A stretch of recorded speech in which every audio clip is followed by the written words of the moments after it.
everybody, and welcome to a new, fresh episode of Osprey Observer TV. Joining me, as always, Editor-in-Chief of the Osprey Observer, Marie Gilmore, and, as always, amazing guests that are doing incredible things in our community, positive things to help us in these times of crisis, and also to help build this community into a great place to live, work, and play. And so, as always, Marie lines up amazing guests. And so, who do we have today? So I'm so very happy to introduce a dear friend of mine. I've got to know he and his wife, Charmaine, over the last few years as they established an incredible church in our community called Love First Christian Center. It's my pleasure to introduce my friend, Dr. Jomo Cousins. Thank you so much for being here, Pastor Jomo. It's an honor. It's an honor, Marie. We go way back, over a decade, and always a pleasure to join you. We do. We absolutely do. And I'm so proud and impressed with everything your church is doing. You have a building under construction. You have taken a global pandemic and turned it into a true opportunity. You do every morning a live video feed. I put it on and I'm inspired by it when I'm getting my hair ready or my makeup on in the morning. And you're so consistent. You've also started a few things. You started feeding people during the pandemic, just in any way they need. You also took your church on the road and did something really special at St. Joseph's Baptist Hospital, and I want to hear a little bit about that. It's been amazing. One of my team members decided to create an idea called a pop-up church. With so many people being sick and shut in and could not get to church, they decided to bring the church to them.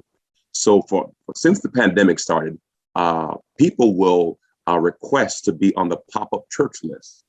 And, we set a weekend and we'll try to do 4 to 5 different locations where a group of choir members, a minister, will go to a particular home. We don't go in the house. We're right in front of the house. We have speakers, and we usually sing 2 songs and give a short message. And what's been incredible is some moments neighbors will come outside, and it'll be like a congregation outside. And then they'll ask, where's this church at? And, they often come back. But what we did recently is St. Joe's on Big Bend. We did they asked me to do a prayer day there last year. And one of the people there called me again and said, listen, can you come out? A lot of our doctors and nurses and a lot of medical staff are just really discouraged right now. And I said, absolutely. So we turned the prayer day into a pop-up church opportunity. And so we went, the choir was supposed to do 1 song and then pray. So I did 1 song and prayed. And after the song, they wanted more songs. And it went from 1 song to 2 songs, from 2 songs to 3 songs. And we also had a mobile digital truck come up basically having a picture saying, we appreciate you, we love you, thank you for your service. And it was a great opportunity just to celebrate those who don't get a lot of praise, but catch a lot of flack, those who are making the ultimate sacrifice of putting themselves in danger to help others. So it was just a great opportunity to share the love of Christ and to be a blessing. Well, what I love about that story is, and what you're doing in that regard is that it's almost, church in its most original sense, that it wasn't a physical place. It was wherever God was, wherever people got together to worship and congregate. And I think, sometimes we forget that, right? Especially in these times where we weren't allowed for some time to go to a physical location. We forget that our home can be a church. And for you to bring that experience to people's homes and to a place like St. Joe's, and that's unbelievable. And I can imagine, the response. How many demands or requests are you getting? We get a lot of demands. Obviously, you can't be everywhere at the same time, and we're trying to be, cognizant of everything. Not everyone receives us. We've been in neighborhoods where people said, I'm calling the police on you. Leave right now. So, it's a battle because, as you know, we're in a very polarized world that, you may not even get to get the song out or the prayer out before someone's telling you to move and shooing you. So it's a positive and a negative, because when you start sharing the gospel or singing, even if you're singing about God, not everyone is going to receive you well. So it has been interesting. I would say 95% of the time, it's a beautiful experience and people are engaged. And like you said, the Bible clearly states where two or three are gathered together in his name, there he is in the midst. Another translation is where two or three are gathered, church begins. So church was never about a building. Church was about like-minded people coming together to fellowship and to praise, worship, and talk about God. That's the gist of it. And yep. I think that in this season, God is really breaking down some of these facades and really bringing us back to the original intent. For those who are not familiar with Love First, Pastor Jomo, walk me through how you describe Love First Christian Center to someone who's not been to your location. It's amazing. I was getting interviewed last week, and a person asked me, first off, where did you come up with the idea of Love First? And I said, our slogan is pretty simple: love God, love people, love first. That's it. Love God, love people, which is Matthew 22:37. Love the Lord your God with all your heart, all your soul, all your mind, and love your neighbor as you love yourself. All we really want to do is perpetuate love. And so we started 12 and a half plus years ago with me running from God and saying, I'm not qualified, I'm not good enough, and this is the last person that you want to use. But after I got over my apprehension, we started, and has become a phenomenon of just trying to show the love of God in a real applicable way, simple, that we're all flawed. And I said, the bottom line is, listen, we'll never be sinless. The goal is to sin less. And that's it. None of us are perfect. We're all under construction. And that was my greatest apprehension of being a pastor, was that I would never measure up and I'd never qualify. And come to find out, I don't. That's the reality. And once you really understand that we are flawed, going after a perfect God, and that he understands our flaws, and our goal at Love First is to love you through. Dr. King would say, love is the only force that can turn an enemy into a friend.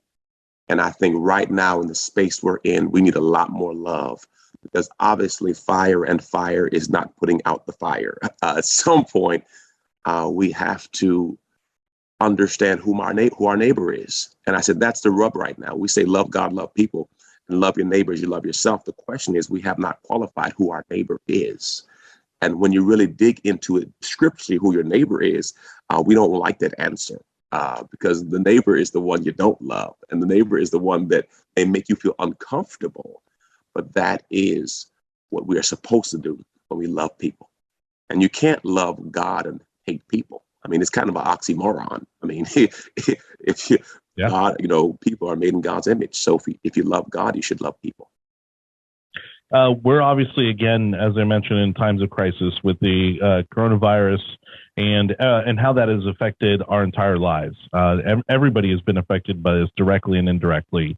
And people are doing a lot of soul searching, whether it's making decisions about the vaccine, whether it's making decisions about where they live, about where they work. There are major changes taking place in people's lives.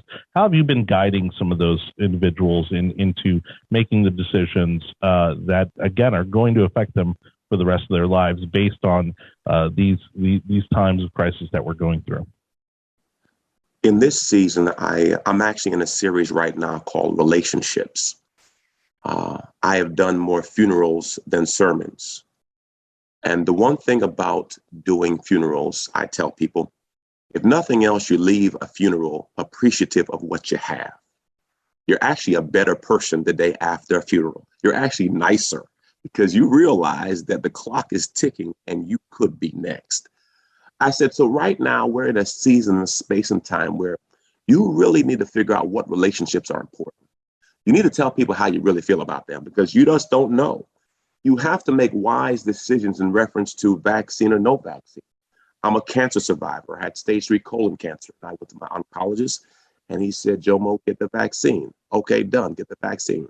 It's amazing to me how we could listen to doctors a couple of years ago, and now we can't listen to doctors. The same doctor's the same person, but all of a sudden now you have a new revelation that you never had before. I took chemotherapy. Okay, I put poison in me. Okay, to get rid of the cancer, and I was cool with that. But I can't take a vaccine. I mean, it's amazing to me the level of madness that we are allowing in this season. I told our church, I said, listen. Initially, when it came out, I told them, I said, I'm apprehensive. I said, being a cancer survivor with a compromised immune system, I had some pause. My daughter has an autoimmune disease. We had some pause. But after getting the research and information, now we're all vaccinated and we're all good. Not saying it's for everybody, but I'm just saying based on the information we had, that was the best decision. My wife, initially, when I found out I had cancer years ago, I told her I'm not getting chemo. Well, she looked at me and said, Jomo, please get chemo. Now, of course, I didn't want to, but guess what I did? I took chemo. And by God's grace, I'm on the other side of it. But my point to you is we have to use wisdom. And that's the challenge I have in the season we're in. People, they have everyone else's opinion, but they have not done the individual research for themselves to not be a parrot, but to actually ask questions from people who you trust, who have understanding, and just not take everyone else's advice that may not be beneficial to you. So obviously the vaccine's a hot button topic. I told the church what I have done, and I said, listen, based on the information you have, I think it's a good idea. Now you don't have to do anything. I mean, I said, that's a challenge we have right now. Everyone has an opinion, and it's dangerous. Very much so. Pastor Jomo, you are a pastor, a father, a husband, a published author, a former NFL player, a cancer survivor. You do a daily prayer message for your people. You get together with your wife, Charmaine, and you do inspirational talks about marriage, just real situations. I smile and giggle and laugh every time, but there's such a strong message behind what you say. And it's not always comfortable. Sometimes it's a little like, oh, are they really going to talk about that? And you do. You talk about it. You get down to the nitty gritty and you communicate with people in so many ways. In addition, you write a monthly column for us in the Christian Voice based on your book that you published. And you're out there in the community in so many different ways to give hope, to give a message. I appreciate that you were apprehensive at first about something like the vaccine. You researched, you studied, and you asked the medical professionals. I have to agree with you. We've listened to them all these years, our pediatrician for our children. We've followed all of their best advice. And then you're right. We questioned. Now we're like, really? Are you sure? Because Facebook says, we're willing to go with social media research instead of our trusted, medical professionals. So we just need to get the message out there to the community. We need to continue to have grace. We started with grace when we had our shutdown. We were all very understanding and peaceful. And now we want to know why our coffee takes 30 seconds longer at the drive-through because there's less staff. We've lost our patience and our grace with people. And I'm just appreciative for those who are out working, for those who are continuing to serve the public and making their own choice, whether they mask or not mask. I leave that to every single person's judgment. I want to do the best for my family that I can with the information that I have. And I want everyone to do the same for theirs. So I really appreciate you being with us today. I know you're going to have much more going on at Love First Christian Center that we're going to want to share with people. We will turn this into a podcast as well. So let us know how people can stay in touch with you, Pastor Jomo, with Love First. And then just give us, your website and tell us your address in case somebody wants to come visit you and see for themselves what it's all about. The church address is 12847 Balm Riverview Road, Riverview, Florida. 12847 Balm Riverview Road, Riverview, Florida. We have service time 7:45 and 9:45. If you want to meet me on Facebook in the morning time for prayer at 6:30 a.m., you can either do the Pastor Jomo, one word Pastor Jomo on Facebook, or the Love First Christian Center Facebook or YouTube. So we have the YouTube and Facebook going on. But those are the ways to reach me. My personal website is jomocousins.com. jomocousins.com. The church website is lfcc.tv. And like Marie says, every morning I get up Monday through Friday, 6:30, and I spend time praying and meditating. And everything is simple. It's not deep and it's not spooky. It's just a word. And after that, I do a 15-minute teaching. Right now, the book we're working through is Watch Your Mouth. What I talk about is watching your mouth, because I think right now in the world we live in, if people could just be more careful with their words, we'd be in a much better place. Thank you so much, Pastor Jomo. We'll stay in touch, and I appreciate everything you're doing for our community. Thank you so much. What an honor. Thank you. God bless you. And Marie, you are a blessing. Love you to life, my brother. God bless you. See y'all when I see y'all. Have a wonderful day. Thank you again to Pastor Jomo Cousins. Incredibly inspirational, and certainly makes me wish that I could go to one of these kind of on-site gatherings that he puts together. The pop-up church. The pop-up church sounds amazing. And so keep an eye out and keep your ears open for those in the community. Make sure to connect with him online because he's doing amazing work. In fact, he's on the cover of Christian Voice. I know this was completely not planned, very coincidental, but on this September edition of the Christian Voice, we actually had highlighted Love First Christian Center and some of their Life University classes that they do. Wow. They're all about education and outreach to the community. Yeah. So this classes they have is grief share. Okay. So important, sure, especially now with what everybody's going through. We've all suffered some sort of a loss, definitely through the global pandemic, family, friend, so, acquaintance. Grief share is a really wonderful program. Parenting, there's a parenting program, and then there's a singles parenting program. So just a few of the important classes they've got offered through Love First Christian Center. So just an incredible organization in our community. Thank you again for all of you do, your pop-up churches, your morning prayer and inspiration. I think we'll be keeping up with Pastor Jomo in the future with some more great things. Well, absolutely. And it's one of these things where, much like therapy, right now, we got to normalize the fact that it's okay to seek help and to seek advice and to seek, comfort, and regardless of, again, what you're going through, because we are going through so much right now, be it professionally, be it in our family, be it in our relationships. And like you said, directly or indirectly, especially right now, people are losing loved ones and friends and acquaintances. And oftentimes, again, you start to reassess your life. You start to reassess what's important to you. And sometimes you need somebody to guide you through that process. That's right. There's programs and activities out there and things in our community, resources we can reach out to. So we'll have that information on our website, ospreyobserver.com, and we'll be happy to share it. Cool. In addition to Pastor Cousins being on the front top fold, what else do we have going on in the community? So we love this trend we have in our community. We have community gardens. What? Yes. People get 10 by 10 spaces. You always hear about these, but I'd never seen one. Yes. Yeah. And they've got community gardens. This one is Bay Life Church's Seeds of Faith Community Garden. And people can sort of pledge a space, plant the space, nurture the space, grow their fruits and vegetables in the space, and harvest. Cool. And if there's any surplus, they donate it to the food bank. So it's just a win-win all the way around. Well, and again, especially nowadays where people are looking for a new hobby, some activities to keep busy, something that, again, maybe if you're being very cautious about being around a lot of people, well, here's an activity that you can do either on your own or with your family, and nothing better than not only providing yourself with fresh fruits and vegetables, because we know, unfortunately, what ends up in most of our supermarkets is processed, and we don't know, a lot of what goes into those things. But here, again, like you just said, the excess goes into the food pantry, here in our community. That, again, in this time of need, is incredibly important. And we've talked to a number of organizations that do that and help feed those in need. And so this is another great way to impact those who may be struggling right now. So.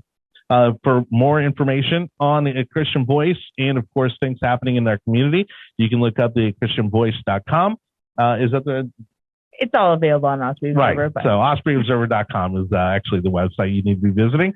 And thank you so much to the team at the Osprey Observer, Editor-in-Chief Marie Gilmore.